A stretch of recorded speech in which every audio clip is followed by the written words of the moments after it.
Hey guys! Okay, so for this video we are going to walk through the worksheet on how to add fractions with different denominators. So if you didn't already watch the video worksheet on how to find the least common multiple, that would be helpful because we're going to need that skill for this. Because the least common multiple is when you have two numbers just kind of sitting out there in limbo. But when they're actually denominators to fractions, that's when they're called least common denominators, but same concept. So here's the worksheet. Pardon my phone that's charging, because that's how I have to do this video. So I'm gonna slide over a little bit. For your instructor or for whomever you're working with, the answer key is in the resources tab of this lesson. So one of the things that we're gonna have to do is when we're adding fractions, we always wanna look and we wanna see if we have the same denominator or not. And in this case, we don't. And in none of these cases do we have the same denominator. In the other worksheet we did, so that was pretty nice. So for this one, we have to figure out least common denominator. So the least common denominator for number 1 is 28. And again, the idea behind this worksheet is that you've already completed this. I almost wrote 24. But the idea is that you've already completed this and now we're just going through it to see how you did. So anytime you keep the denominator the same, the top isn't gonna change. But to get 28, we had to multiply 14 by 2, so that means we also have to multiply 1 by 2. So this will be 2. Sometimes people prefer to write this original problem vertically and then write this one vertically. So if you did, and I don't have enough space on here to do this, so if you have scrap paper, that might be a good place to do it, because then you put your denominator next to it. And you can say, okay, so 28, I multiplied it by 1, so that means I have to do the same thing to the top. 14, I had to multiply by 2 to get 28, so I have to do the same thing to the top. And that's how we get 12 and we get 2. So when we add this together, we get, for the sake of room, I'm just going to kind of do this up a little higher, 14 over 28. And we do need to reduce this, so we're going to reduce by 7 because it goes into both of them. We could also reduce just by 14 because when you multiply 14 by 2, you get 28. So there's a couple ways to do this. You could reduce by 2 and get 7 over 14. And then that's going to reduce into 1/2. Or you can jump right from 14 over 28 to 1/2. But that is your answer. Okay, so I'm just gonna, well, I don't want to erase this because I want you to be able to see what we did. For the sake of space, I'm going to continue to do these vertically, but these are going to be the steps that we're going to follow. Okay, so our least common denominator for 6 and 4 is going to be 12. To turn 6 into 12, I have to multiply it by 2, so that means I also have to multiply 5 by 2, which is 10. To get 12 from 4, I have to multiply by 3, so the top has to get multiplied by 3. So 3 times 1 is 3. I'm going to move this over here. So now we can just leave the bottoms, add the tops, and we do have an improper fraction. I'm sorry, I moved, but I didn't move the camera. 12 goes into 13 once, and we have 1 left over. We do a lot of playing around with mixed and improper fractions in the worksheet where we have to multiply mixed fractions. So if this is a little fuzzy, maybe looking at that one might help a little bit more too. But these numbers are at least way smaller than what you're going to see in that other video if you didn't already watch it. All right, so look, we have the same exact denominators again. So yes, we are going to use the same exact least common denominator again. So 4 times 3 gives me 12. So 2 times 3 gives me 6. 6 times 2 gives me 12. 3 times 2 gives me 6. So when I add these together, I get 12 over 12. Any number over itself, which I believe I put in lecture in the video, is always going to be the number 1. Okay, so 27 and 9. 27 is our least common denominator because 9 can go into it. So we're just going to kind of rewrite this fraction because this times 1 is this and this times 1 is this. So to get 27 from 9, we multiply by 3. 4 times 3 is 12. So we're going to, when we add these together, we're going to get 21 over 27.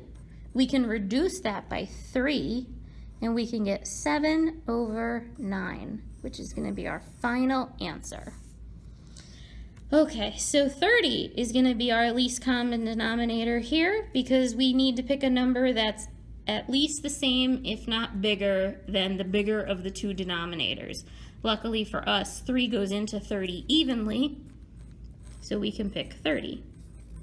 This is why, and I think 3 and 30 were actually multiples in that other worksheet. That's why I said it would be helpful to watch the other worksheet first, if you haven't already. So again, we're just going to rewrite this the same exact way because the bottom didn't change, so the top doesn't have to.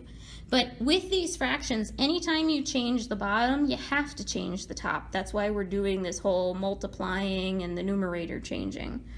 So if we're going to multiply 3 by 10 to get 30, we need to multiply 2 by 10 to get 20, and that is going to give us an answer of 22 over 30, because all we're doing is sliding the bottom number over. And can this be reduced? Well, I know it can be reduced by 2, so 2 into 22 is 11, and 2 divided by 30 is 15. 11, nothing goes into it, so that's as far as we can go. Okay, 7 and 21. So we're going to use the common denominator of 21 because 7 and 21 can both go into it evenly. So on this side, since it's the second fraction, I'm just going to rewrite, I'm just going to bring this over because the bottom didn't change.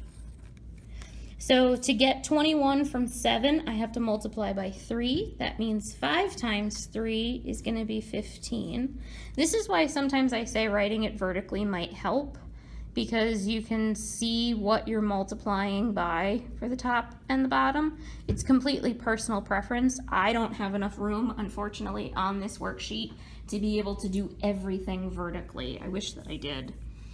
Okay, so when we do this, we're going to slide the 21 over, and then when we add 15 and 12, we're going to get 27.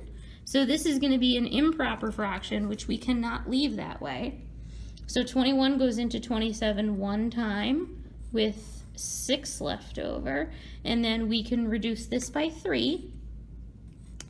So 6 divided by 3 is 2, 21 divided by 3 is 7, and that's as low as we can go, so that's where we stop. Okay, 7 and 14. 14 is our least common denominator in this one.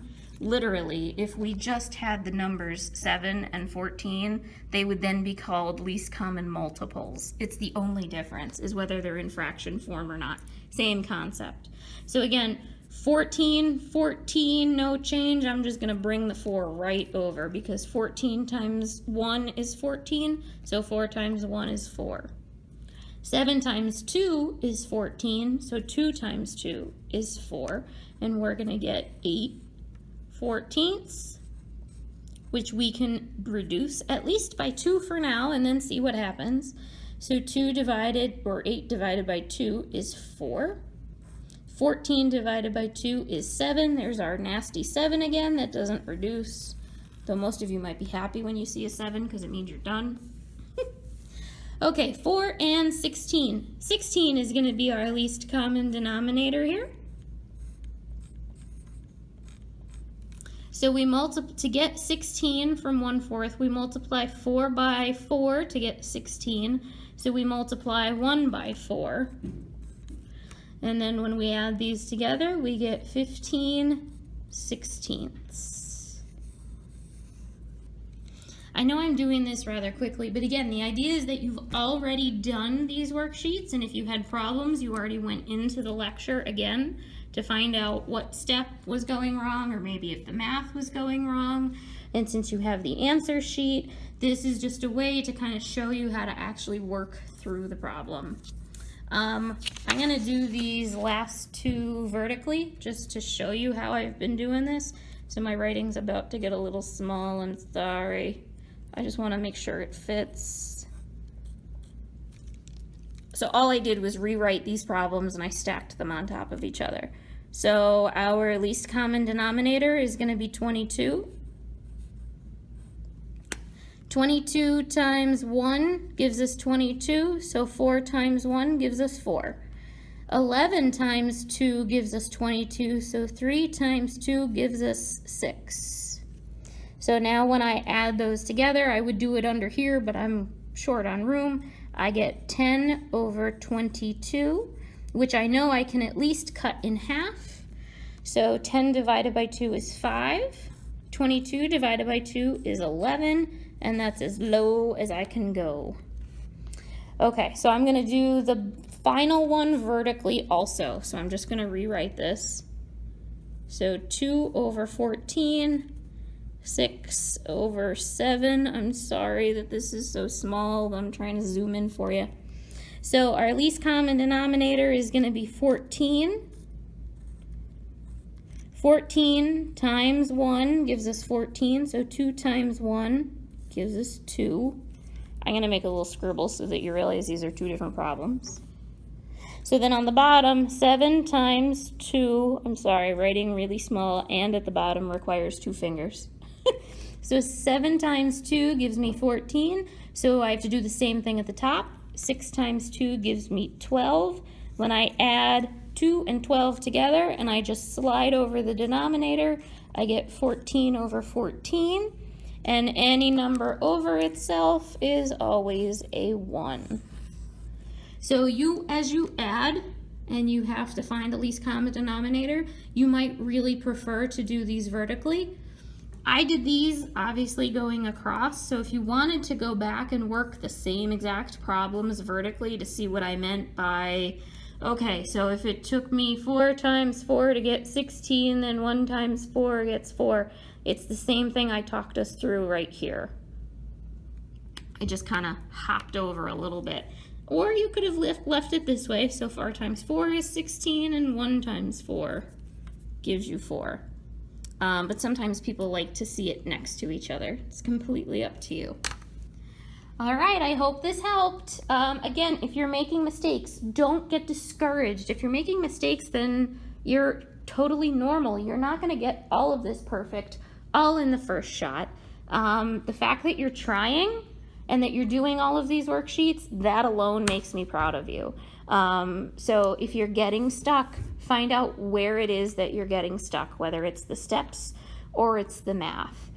If it's the steps, then we go back over what you do step by step by step. If it's the math, then you might just have to slow down a little bit or incorporate a calculator. All right, I'll see you next time. Bye.